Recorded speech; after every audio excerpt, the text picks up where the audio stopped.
Chapter 6. Meander. Not only did they speak the same Loan language, they also shared the same grim and tense vibes. Where am I? What do I plan to do here? I would like to know too. Calming himself down, Zhou Mingrui silently repeated the questions posed by the two.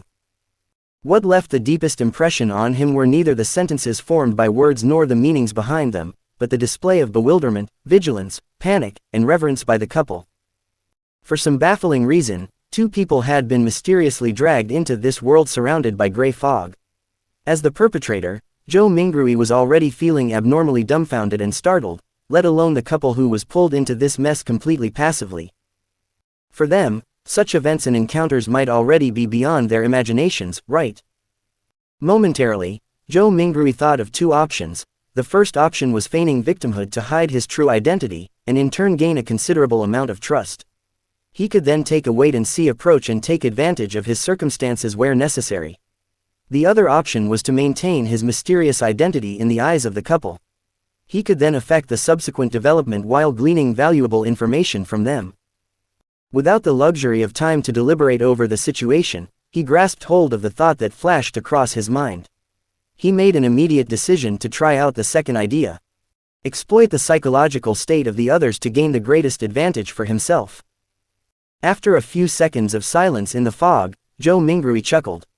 With a low but not heavy tone, he calmly spoke as though he was replying to the polite greetings from the visitors. An attempt. An attempt. An attempt. Audrey Hall looked at the mysterious guy veiled in the grayish-white fog, and the only thought was that whatever was happening was absurd, funny, horrifying, and weird. She was at the dressing table inside her bedroom only moments ago. But just by turning around, she had come to this place that was filled with gray fog. How inconceivable. Audrey took a breath, revealing an impeccable, courteous smile. She asked in a somewhat perturbed way, "Sir, is the attempt over? Might you permit our return?" Alger Wilson also had the intentions to probe Zhou Mingrui in a similar fashion, but his rich experience made him statelier. He held back his impulse and only took on the role of a silent onlooker. Zhou Mingrui looked at the questioner. Looking through the hazy mist, he could roughly see the silhouette of the person in question. It was a tall girl with smooth blonde hair, but her exact countenance could not be seen clearly. He did not rush to reply to the girl's question but turned around to look at the man. He had messy dark blue hair, as well as a medium stature that was not considered stout. Zhou Mingrui suddenly realized something. Once he became stronger or had a deeper understanding of the foggy world, perhaps it was possible for him to see through the fog and discern the girl and the man. In this situation, they are the visitors, and I'm the master. After changing his mindset, Zhou Mingrui instantly noticed details that he had neglected earlier on. The girl with a melodious voice and the mature, withdrawn man both looked considerably incorporeal. Tainted by a faint crimson red, they resembled a projected image of the two crimson red stars beyond the gray fog. This projection was based on the connection between the crimson red and himself, an intangible connection that only he himself could realistically grasp hold of.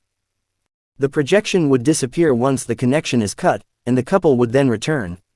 Zhou Mingrui nodded mildly and looked at the blonde, chuckling. Of course, if you make a formal request, you can return this very moment. When she did not identify any ill intention from his tone, Audrey heaved a sigh of relief. She believed that since a gentleman who was capable of such miraculous things had given his word, he would definitely abide by it stringently. With her mind somewhat mollified, she surprisingly was in no hurry to request her leave. She rolled her virid eyes left and right, which sparkled with an abnormal radiance. She said in an anxious, anticipative and tempted manner, "This is such a wonderful experience.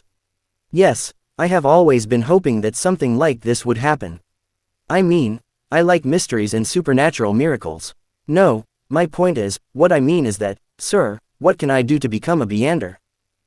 She got more excited as she spoke, so much so that she was fumbling over her words. The dream that sprouted in her as a result of listening to thrilling fantasies as told by her elders finally saw the possibility of being materialized. However, with just a few words, she had already forgotten all her previous fears and horrors. Good question. I would also like to know the answer. Zhou Mingrui complained inwardly. He started to ponder on an answer to the question to maintain his unfathomable image. At the same time, he felt that it was quite unbecoming of him to talk while standing. Shouldn't he be in a palace, sitting at the head of a long table, and on a mysterious high-back chair engraved with ancient patterns, while silently observing his visitors? As soon as this thought surfaced, the gray fog started to churn, giving both Audrey and Alger a shock.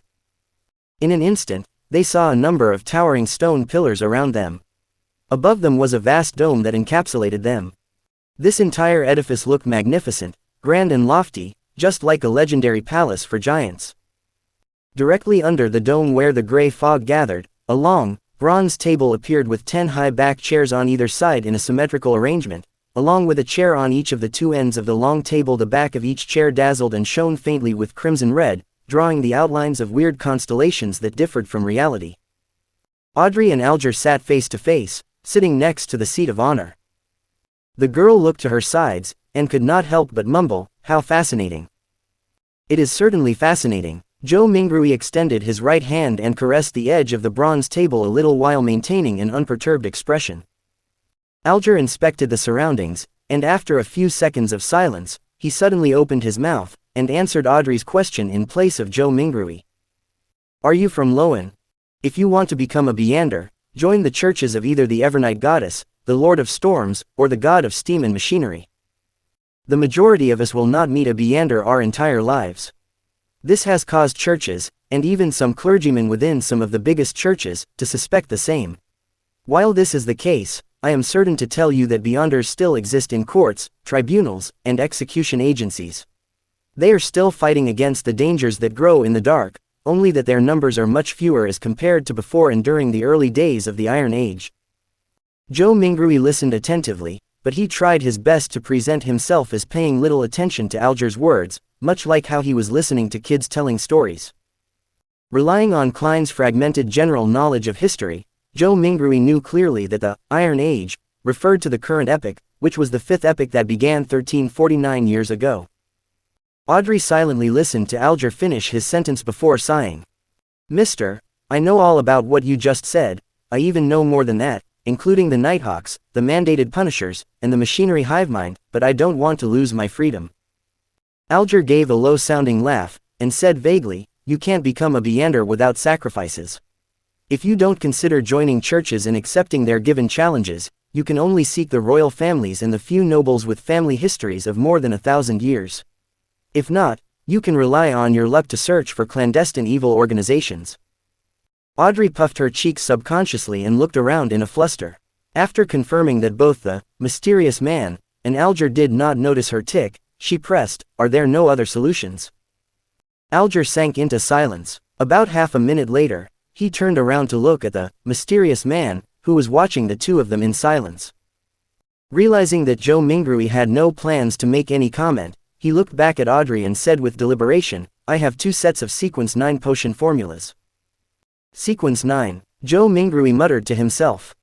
"Really? Which 2 sets?" Audrey clearly knew what the Sequence 9 potion formulas meant. Alger leaned back slightly, and replied unhurriedly, "As you know, humanity can only depend on potions to become real Beyonders, while the names of potions come from the blasphemy slate. After constant translations into Jotun, 1 Elvish, Ancient and Modern Hermes, and Ancient Fasak, they have undergone changes to match the day and age of that era. The essence is not in their names, but whether they portray the core characteristics of the potions. I have a Sequence 9 potion named Sailor. It enables you to have excellent balancing capabilities. Even if you were on a boat in a rainstorm, you will be able to walk about freely as though you were on land. You will also gain immense strength and illusory scales under your skin. They will enable you to swim like a fish and be difficult to catch. You will move agilely underwater just like marine animals. Even without any equipment, you will be able to easily submerge underwater for at least 10 minutes. Sounds great. The Keepers of the Seas, from the Lord of Storms. It was called by that name in the past. Alger did not pause and continued. The second Sequence 9 potion is called Spectator. Although I am not sure what it was called in the past. This set of potions enables you to have an exceptionally sharp mind with acute observational abilities. I believe you can understand what spectator means from watching operas and plays. Just like an audience, spectators judge the actors in the secular world, catching a glimpse of the real thoughts of them through their emotions, conduct, and mantras. At this point, Alger emphasized, "You must remember, regardless of whether you are at an extravagant banquet or a crowded street, spectators can only be spectators forever." Audrey's eyes shone as she listened, and spoke after a long while, "Why? All right, this is a follow-up question. I think I have fallen in love with this feeling of being a spectator. How can I get this potion's formula? What can I use to trade with you for it?" Alger looked like he was already prepared as he said in a deep voice, "The blood of ghost sharks, at least 100 milliliters of it." Audrey nodded her head excitedly, but subsequently asked worriedly, "If I can get it, and I'm saying if, how do I hand it to you? How can you promise me that you can give the potion's formula to me in return for the ghost shark's blood, as well as the authenticity of the formula?" Alger said calmly, "I'll give you an address.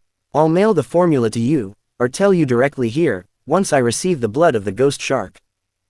As for promises, I think that both you and I can feel assured under the witness of the mysterious Sir." As he said this, he swept his eyes towards Zhou Mingrui, who was sitting up straight at the seat of honor. "Sir, the fact that you brought us here shows that you have tremendous strength unimaginable to us. Neither one of us would dare violate a promise with you as a witness." "That's right," Audrey's eyes sparkled and agreed with excitement. From her perspective, the mysterious gentleman who had unimaginable abilities was definitely an authoritative witness. How could I or the guy opposite me dare trick him? Audrey half turned her body and looked at Zhou Mingrui earnestly. "Sir, please be the witness of our trade." At that moment, she then realized that she was all too impolite, having forgotten all along to ask a particular question.